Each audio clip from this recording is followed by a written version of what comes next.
Today on Personally Speaking, we welcome back an old friend of our program, Bill O'Reilly, was a great new book, challenging book called Confronting Evil. Please stay with us.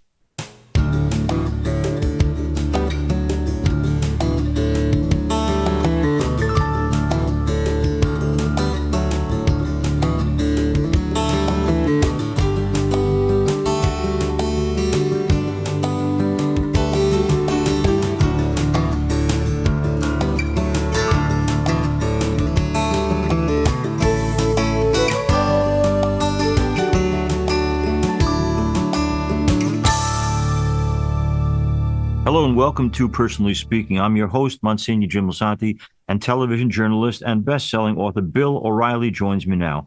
Bill O'Reilly's success in broadcasting and publishing is unmatched.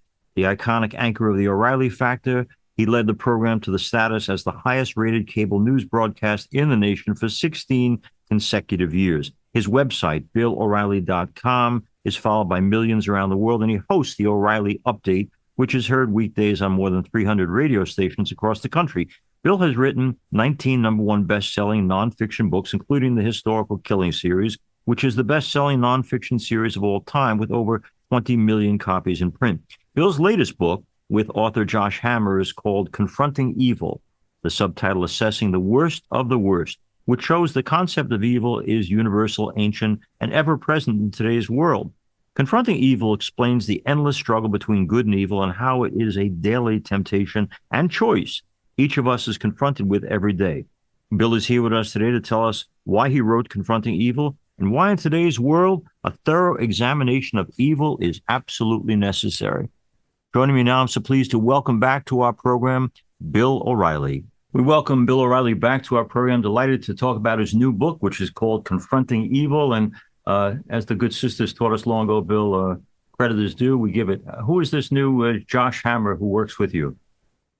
He is my radio researcher, Monsignor, and Martin Dugard, the other author who we use for the Killing series, has gone out on his own. Okay. So Hammer's a younger guy, giving him a break, and it's working out pretty well.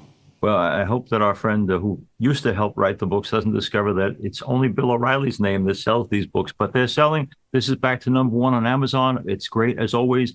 As everyone knows, one of Bill's gifts as a journalist and historian is that he writes in a way that all of us can understand and move through quickly. Let's start with a basic question. This week, we've seen Charlie Kirk laid to rest, and I'm wondering, when it comes to confronting evil, what do you think is the more effective way? We've got on one hand Erica Kirk, who says, I forgive the killer. Then we have Mr. Trump, God bless the president, saying, I don't forgive and I don't forget and I'm angry and I don't like people who do things like this. What's the best way to confront the evil of what happens?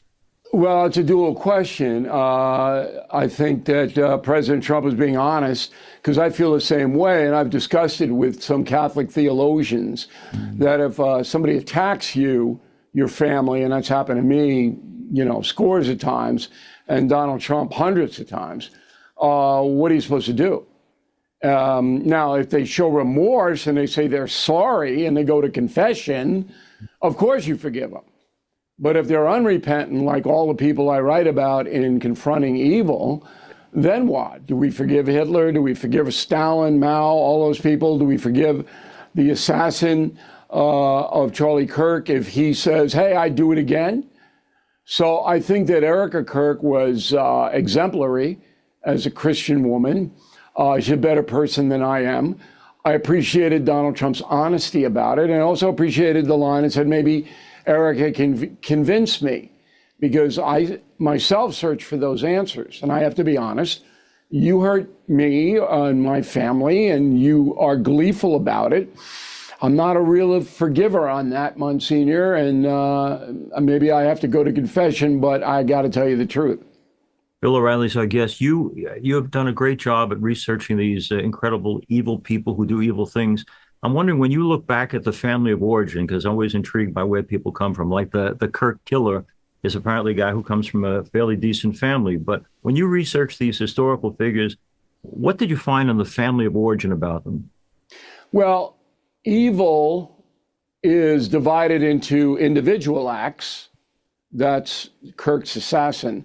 And then collective evil, where the monsters that I wrote about, they have just devastated millions of people, and they continue to do it for a very long period of time. So what my focus was is to say, look, you need to understand, you, the reader, the American citizen, or anyone all over the world, that this exists. It's a day-to-day thing. You're probably going to confront evil yourself, might be in your own home. And you can't look away, because many of us look away now. It's easy to create a bubble world with social media, your phone in your hand all the time. You don't think about good and evil, it'll go away, I'm not going to get involved. All of those things have risen to a point where it makes it a lot easier for evil to exist now than even 10, 20 years ago. And I'll give you an example. I mean, well, I was brought up in Levittown, Long Island, and we knew who the dope dealers were when I was a young adult, late teens, and they were pariahs. Everybody in a community of Levittown despised them. Now, in some places, these people who sell heroin and cocaine and fentanyl are heroes. And in New York City, you can sell drugs openly, and the cops won't even arrest you. And even if they do, you won't be prosecuted. That's enabling evil, because anybody who sells a narcotic is doing an individual evil act, because you don't know whether that's going to kill a person or what's going to happen. Nothing good is going to happen from what you're doing. So you're evil if you do that. But then we allow it as a society, a collective society. We don't condemn it any longer. That is why I wrote this book. Because if that continues, then we're going to go to the way of Rome.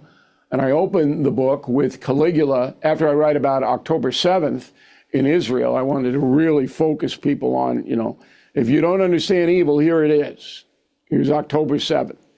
So anyway, it frustrates me, because I'm a child of the 50s and 60s, where good and evil in America was pretty much marked. Now those lines are blurred.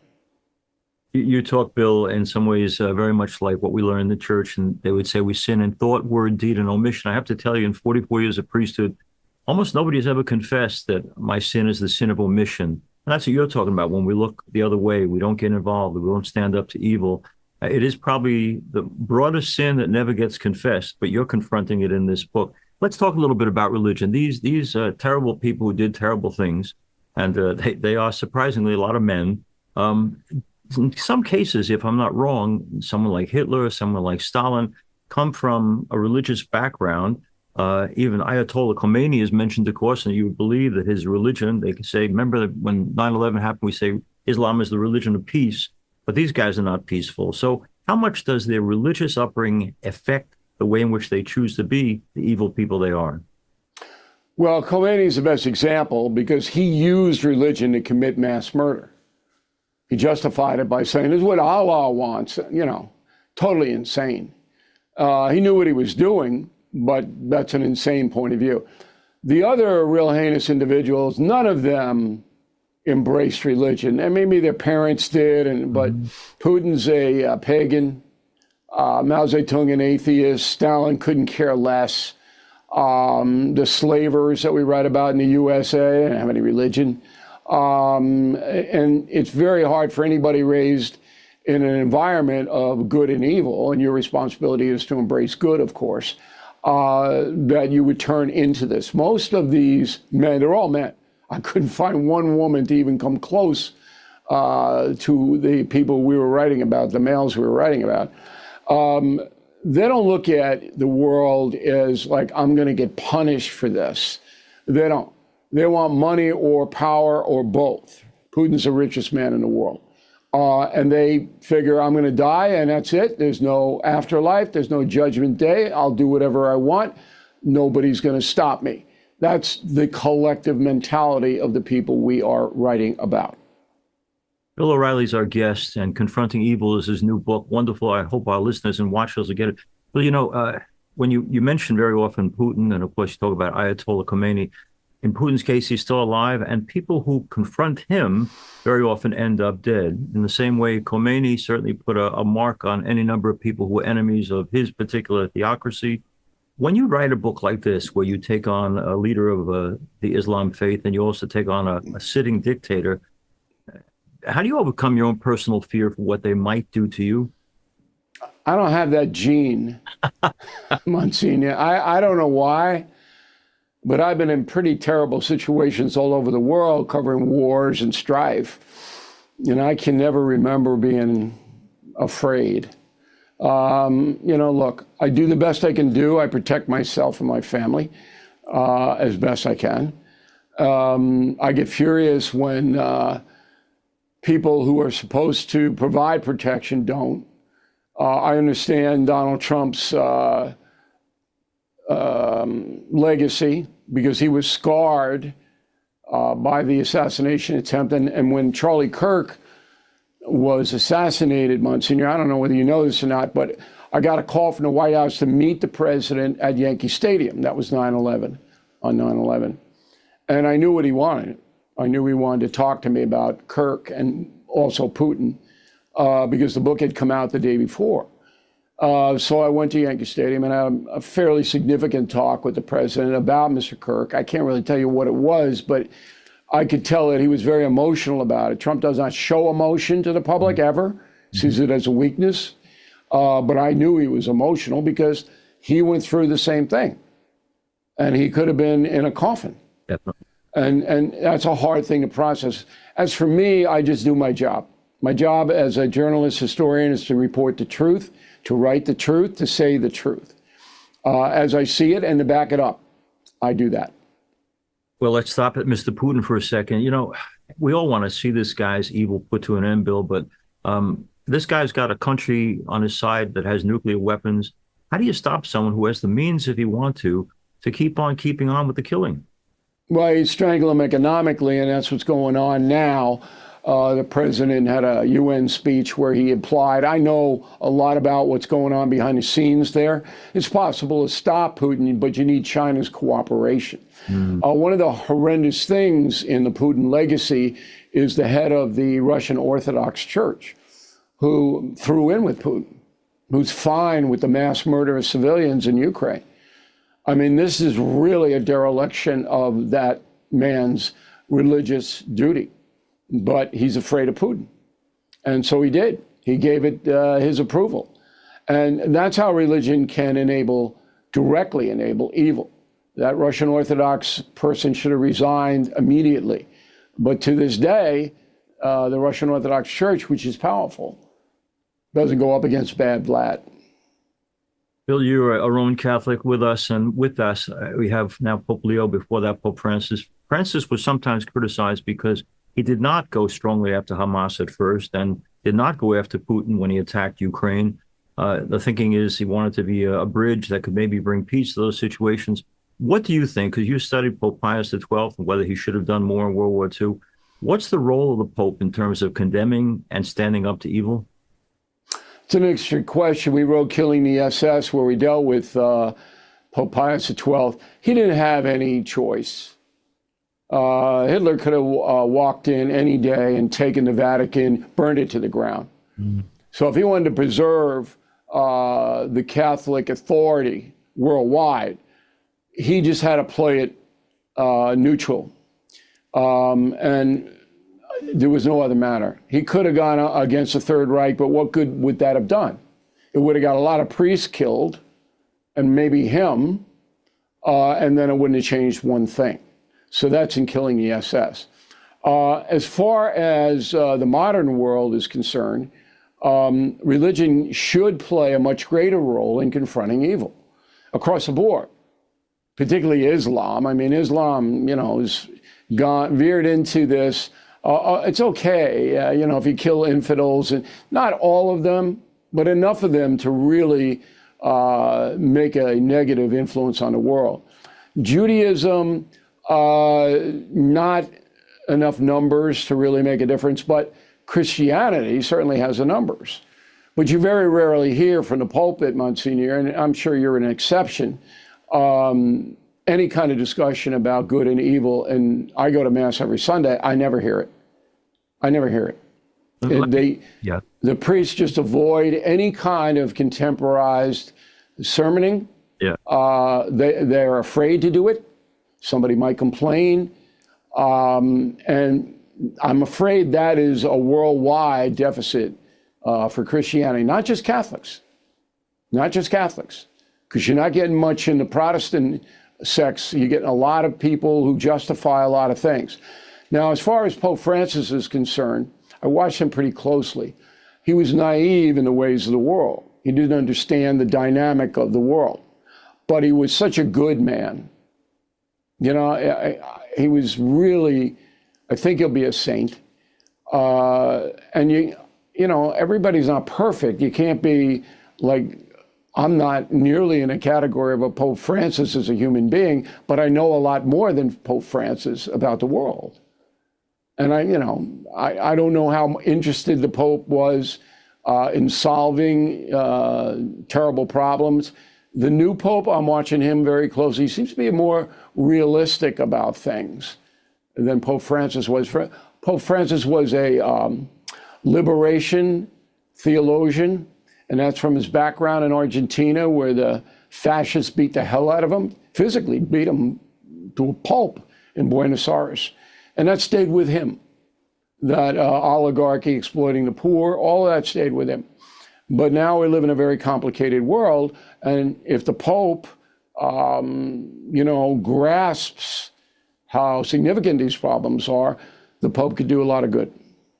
Bill O'Reilly's our guest. Confronting Evil is the book. I agree with you, Bill, that we're not preaching enough on this stuff. I checked around with other parishes when Charlie was killed, and most parishes, the priest or deacon never spoke of Charlie. Never mentioned it. Right. It's amazing to me. Like, everybody in church is thinking about Charlie and how horrible this is, and the church doesn't acknowledge it. I was happy, though, that Cardinal Dolan did. He finally said, I didn't know the guy well, but the past week I've been spending time with him online, and he said, this guy is like a modern-day St. Paul in terms of the goodness he brought to the world. So, but I think you're right. We're keeping silent when we shouldn't. I want to talk about the book for a second in terms of it's going to be a bestseller. It is a bestseller. But here's the thing.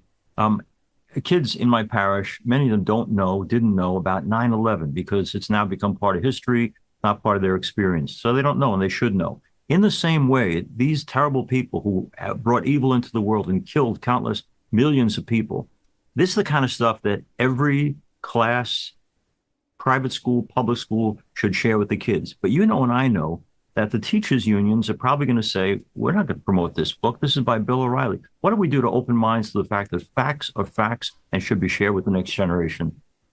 Well, we do have some educators using my books, beginning with Killing Lincoln, all the way up to Evil in the classroom. But it's mostly, as you point out, private schools, because the public schools, they totally abdicated their responsibility to teach civics and history and geography. They just don't do it.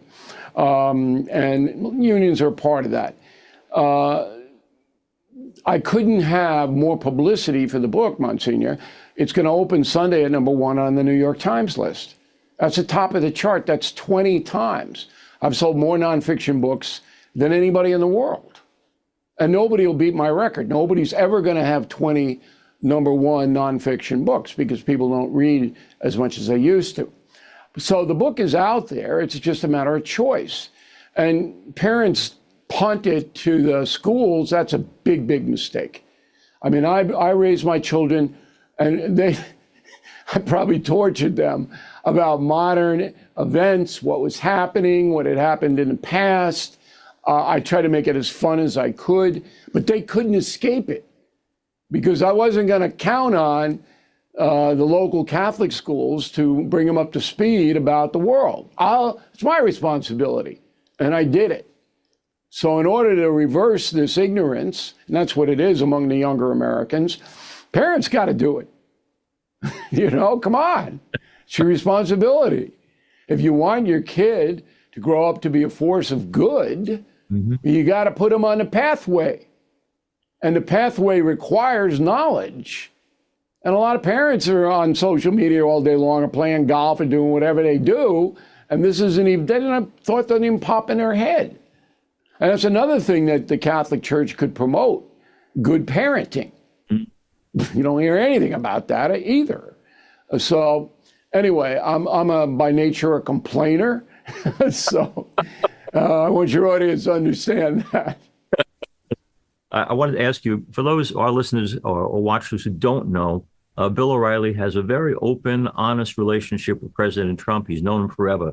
I mention that because you know and I know that the president doesn't like people to disagree with him. So I was delighted to see that Bill O'Reilly investigated the 2020 election, and he came up with the conclusion that, in fact, it was probably not stolen and that it was a fairly legitimate election. Now, you know and I know that President Trump doesn't like people to say that or think that. So how do you say what you say honestly and at the same time maintain a very open, honest relationship with the president? Well, it's up to him. Mm. I mean, depending on the week, he can be furious at me. But that's not my job, Right. you know? And I think he respects me because I will give him an unvarnished opinion of whatever he's asking. I never unsolicited give him an opinion because that's an intrusion. I've had 4 presidents ask my opinion on various things. And every one of them, I gave them my opinion backed up by the facts that I have, and they can take it or leave it. With Donald Trump, he's known me so long, 35 years, that he knows I'm not going to kiss his butt. I never do that to anybody. All right. So when he called me to Yankee Stadium, or if he calls me to the White House or wherever it may be, he knows if he asks that I'm going to tell him, even if he doesn't like to hear it. But that doesn't mean he's going to like it. And then he'll grouse, but that's okay. I mean, I don't mind people getting mad at me as long as, they're not irrational about it. Bill O'Reilly has a great chapter in here on Mao Zedong, and I put that as the background about the millions he's responsible for killing as dictator of China. But I mention that because when you visited Our Lady of Lourdes Parish, my parish, you also mentioned to the people about a trip that you were going on to China to talk to leadership over there without a whole lot of exposition because it was a private tour. What are your hopes for our relationship with China, Bill? Well, it's got to work out because that'll bring a very positive atmosphere to the world. And I think it can work out. So the Beijing government watches me on YouTube. This is crazy. The Chinese people can't because all social media is blacked out in China. We couldn't even bring our cell phones. We had to bring in burners because they'll hack the cell phones. Big police state. But the Chinese government, they know who I am, and they watch on YouTube, and they know I have access to President Trump. So they wanted me to go to Beijing to answer some of their questions. And I thought about it. I'm not going as a representative of anybody but me, but I felt I might be able to do something good for my country. So I ran it by President Trump. You'd have to do that because this was at a very high level. I wouldn't accept any money. I paid my way. I took my 21-year-old political science major son with me. And we had a 3-hour session with the highest people in the Beijing government. It was off the record, but I can tell you that they asked me if we do this, what will President Trump likely do? And I know what he would do, and I told him. And I didn't care whether they liked to hear it or not. And I scolded them only one time, Monsignor, and that was on a fentanyl business. You guys got to get out of this business. You don't need it. It's killing millions of people all over the world. What are you doing? And there's no pushback from the Chinese. They don't do that. But I felt I had to make that point. And then I came back and I told my Beijing hosts, and they were very gracious and respectful, that I'm going to have to debrief the President of the United States when I get back, because that's my obligation as a citizen. So I did, and now they're going to meet in Korea, I think on Halloween, which is fitting, Trump and Xi, and it looks like, I think, they'll be able to get a framework of a good deal. But the key to this is negating Putin. If Trump can convince Xi to get away from Putin, to stop enabling him, and Putin's going to be in serious, serious trouble. And I hope that happens. Trey Gowdy was on a couple of days ago, and this, former congressman, and he used to be a prosecutor. I said, "Why do you leave prosecuting?" He said, "Because it was so dark.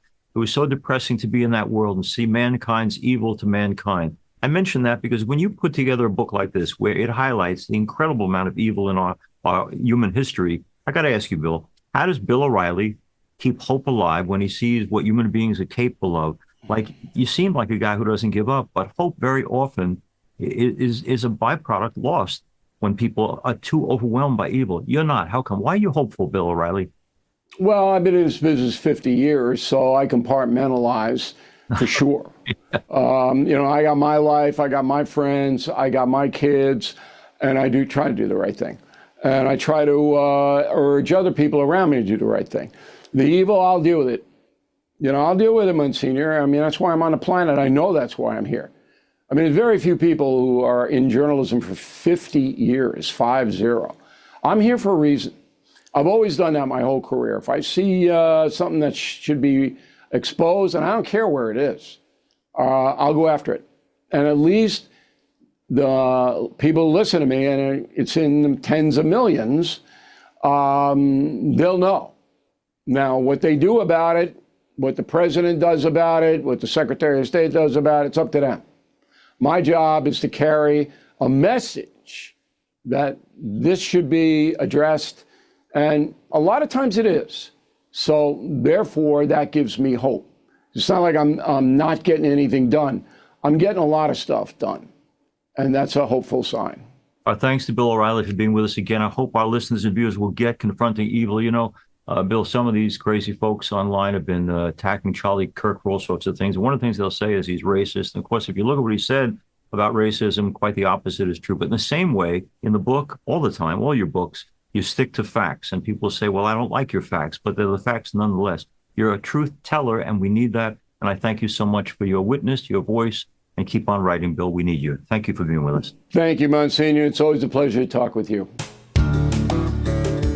Thanks for being with us on Personally Speaking. If you need to reach me, you can do that at personallyspeakingpodcast@gmail.com. You've probably been listening to this program on the Catholic channel on Sirius XM. You can also watch it on YouTube, searching under Personally Speaking with Monsignor Jim Lisante. We're also on CatholicTV.org. You can see us on Facebook at Personally Speaking with Monsignor Jim Lisante and on Instagram at Personally Speaking Podcast. I'm privileged to serve as host and executive producer, Personally Speaking. Our producer is Lisa Jandovitz. Thanks so much for joining us. We'll be with you again next time on Personally Speaking.